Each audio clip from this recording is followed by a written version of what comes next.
Good morning students. Class 8 की आज हम आप लोग को इसकी एक्सरसाइज कंप्लीट करा देते हैं। देखिए चैप्टर फर्स्ट जो हमने आपको पढ़ाया था उसकी आप लोग एक्सरसाइज कंप्लीट कर लीजिएगा और सेकंड चैप्टर की हम एक्सरसाइज कवर करा देंगे और आपका होमवर्क ये रहेगा कि आप इस चैप्टर को रीड कर लें, एक्सप्लेन, ठीक है।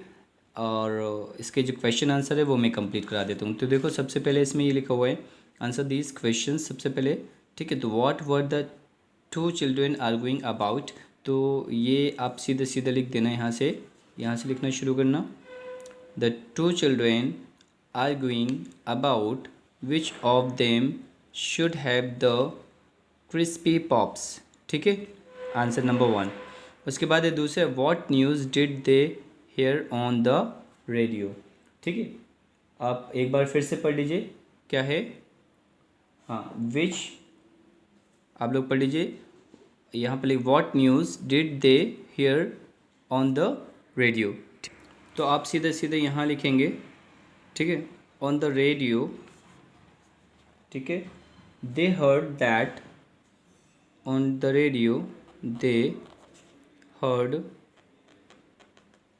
दैट, ठीक है, on the radio they heard that.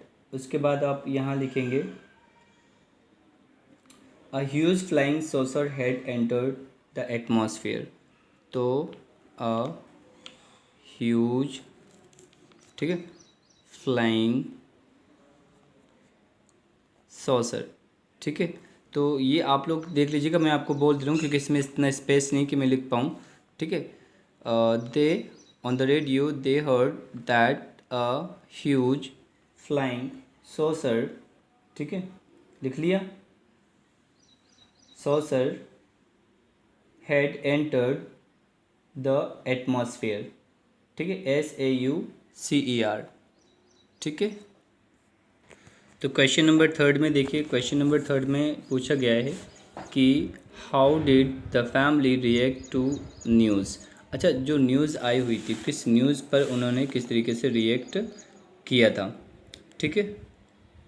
चलो, तो अभी इसमें है, यहाँ लिखना, the children begin to wonder whether aliens were coming, ठीक है।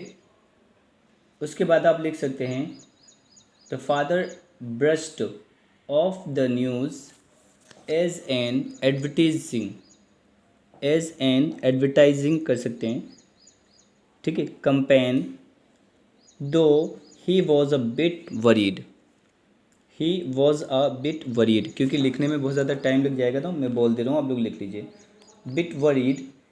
उसके बाद देखिए, the mother preferred to ignore the news and asked the children to go about their routine as usual, ठीक है। इसके आगे आप लोग लिख लीजिएगा। तो तीसरा ये क्वेश्चन है। अब इसके बाद आप लोग 4th 5th क्वेश्चन आप लोग कर लीजिएगा, 6th 7th आप मत करिएगा, ठीक है, 7th आप ड्रॉप कर दीजिएगा। अब 7th और 8th ड्रॉप करना है। उसके बाद हम चलते हैं एक्सरसाइज सेकंड पर। चलिए, हम लोग एक्सरसाइज सेकंड पर आ चुके हैं। तो इसमें लिखा है find out the meanings of the following words from the dictionary and write them below. तो इनका हम लोग मतलब लिख लेते हैं। तो ये क्या लिखा है, स्क्रंटिनाइजिंग, ठीक है। चलिए, स्क्रंटिनाइजिंग का मतलब यहाँ होता है, आप लिख सकते हैं लुकिंग एट, और क्या लिखेंगे, लुकिंग एट और एग्जामाइनिंग, ठीक है, एग्जामाइनिंग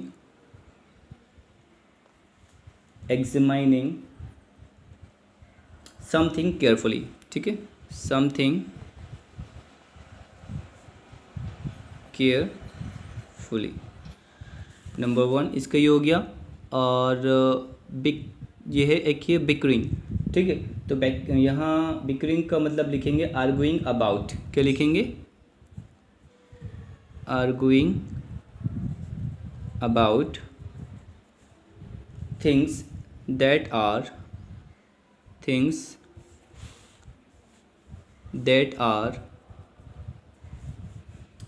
ठीक है, थिंग्स दैट आर, लिख लिया, नॉट इम्पॉर्टेंट, ठीक है।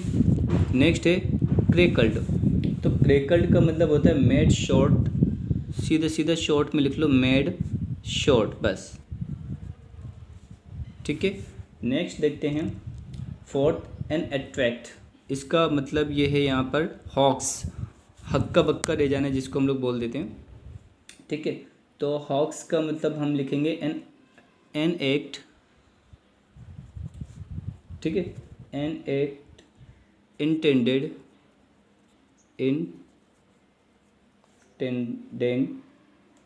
ठीक है, टू मेक somebody, ठीक है, somebody believe something that is not true, ये आप लोग लिख लीजिएगा कि स्पेस ज़्यादा नहीं है, ठीक है। अब लिखिए इन्वेसिव में आप लिखेंगे इंट्रूसिव, INTRUSSIVE, इंट्रूसिव, ठीक है, इंट्रूसिव लिख लिया। चलिए नेक्स्ट 6 में लिखेंगे टू हैव, 6 में पहले आप देख लेते हैं, इंस्यूज्ड को बोलते हैं टू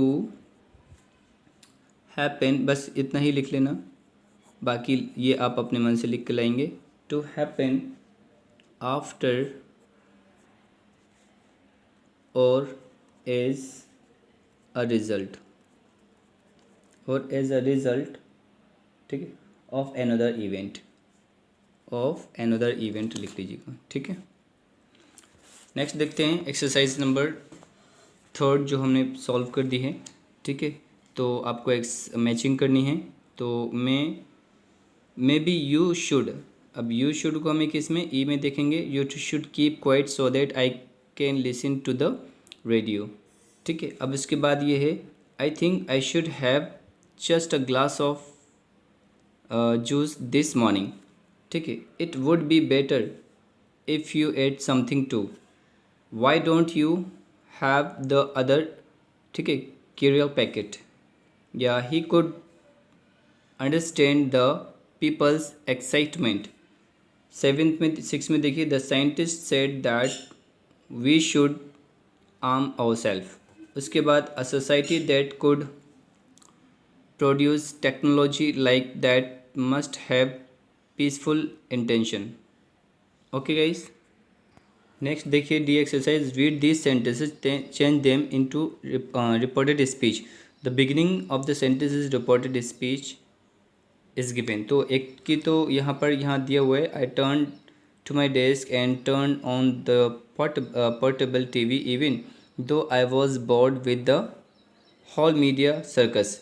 तो यहाँ है आपको लिखना है द राइटर सेड, अब द राइटर सेड के बाद आप क्या लिखेंगे, आप लिखेंगे the writer said that he turn to his desk and turn to the portable TV even though he was bored with the whole media circus. ये आप लिख लीजिएगा कि इतना स्पेस है नहीं कि इसमें लिखा जा सके, ठीक है।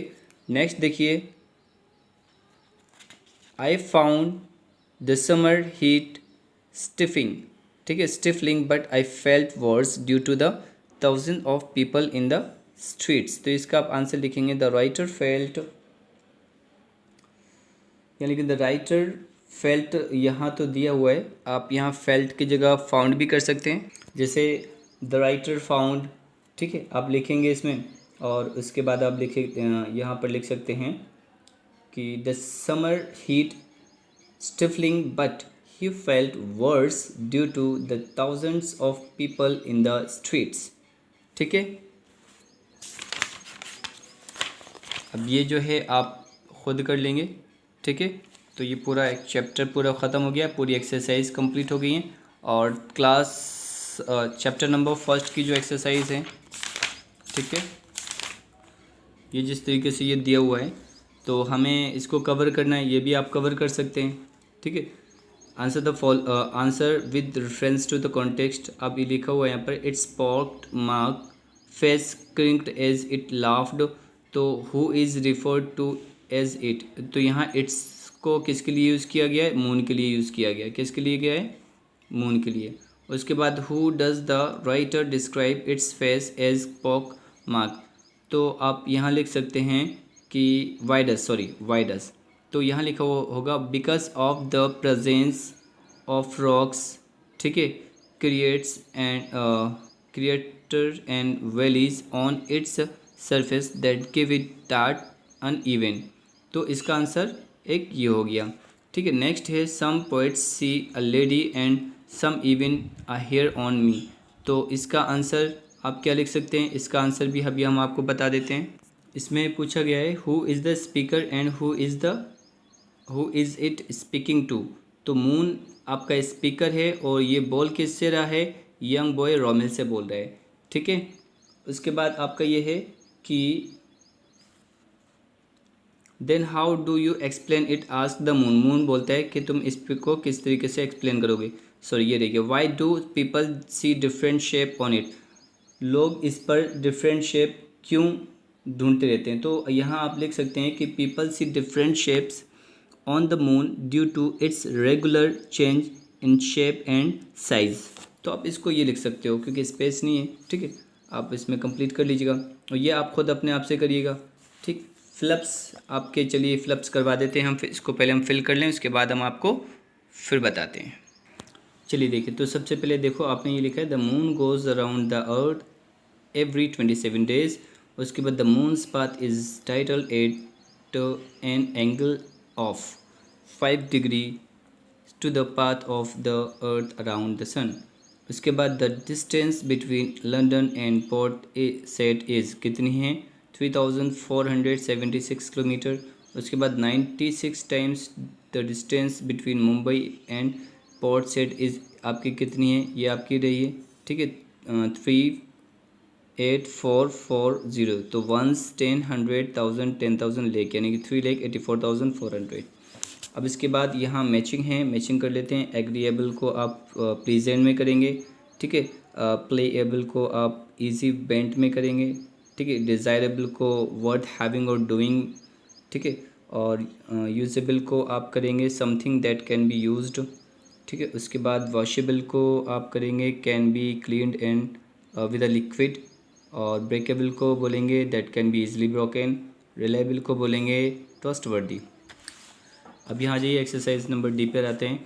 तो I am worried about my exam, I wish I could concentrate. ठीक है, देखो ये हो गया, यहाँ पर आई कुड यूज़ करेंगे। I know my mother would be very pleased. I also know I should work hard. तो आई माइट सक्सीड। ठीक है, I know I can do better it I try if I try. तो ये सारा हो गया। अब ये आपकी मैचिंग है, मैचिंग अब अपने आप में होमवर्क में करेंगे। ये आपका पूरा कंप्लीट हो जाना चाहिए। इसमें लिखा हुआ है are to you Bangalore when going. तो आई थिंक इसका होगा when are you going to Bangalore. ठीक है, इस तरीके से होगा, क्वेश्चन मार्क आपको लगा देना। उसके बाद ये आपका अफर्मेटिव सेंटेंस बनेगा, ये भी अफर्मेटिव सेंटेंस बनेगा। यहाँ पर ये भी आपका अफर्मेटिव यानी कि असर्टिव बन जाएगा। ठीक है, ये एक्सक्लेमेटरी बनेगा आपका, ये असर्टिव क्वेश्चन मार्क असर्टिव।